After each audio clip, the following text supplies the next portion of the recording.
അഷ്ടമി രോഹിണിയും ജന്മാഷ്ടമിയും തമ്മിലുള്ള വ്യത്യാസം എന്താണ്? പലരും ചോദിക്കുന്ന ഒരു കാര്യമാണിത്. ഇതിന് ആധ്യാത്മികാചാര്യനും ശബരിമല മേൽശാന്തിയുമായിരുന്ന വിഷ്ണുപാദം പൂകിയ ജി പരമേശ്വരൻ നമ്പൂതിരി ഒരിക്കൽ നൽകിയ വിശദീകരണം ഇങ്ങനെ: അഷ്ടമി രോഹിണിയും ജന്മാഷ്ടമിയും ഒന്നു തന്നെയാണ്. മലയാളികൾ മാത്രമേ അഷ്ടമി രോഹിണി എന്നും ശ്രീകൃഷ്ണ ജയന്തി എന്നും പറയാറുള്ളൂ. മറ്റിടങ്ങളിൽ ജന്മാഷ്ടമി, കൃഷ്ണാഷ്ടമി എന്നെല്ലാമാണ് പറയുന്നത്. അവർ ശ്രീകൃഷ്ണൻ ജനിച്ച തിഥി മാത്രമേ എടുക്കാറുള്ളൂ.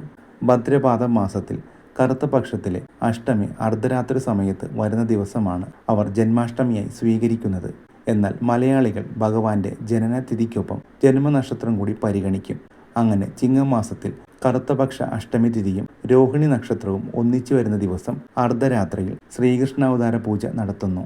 ഇത്തവണ 2025 സെപ്റ്റംബർ 14 കൃഷ്ണപക്ഷ അഷ്ടമി തിഥിയും രോഹിണി നക്ഷത്രവും ഒന്നിച്ചു വരുന്ന ദിവസം.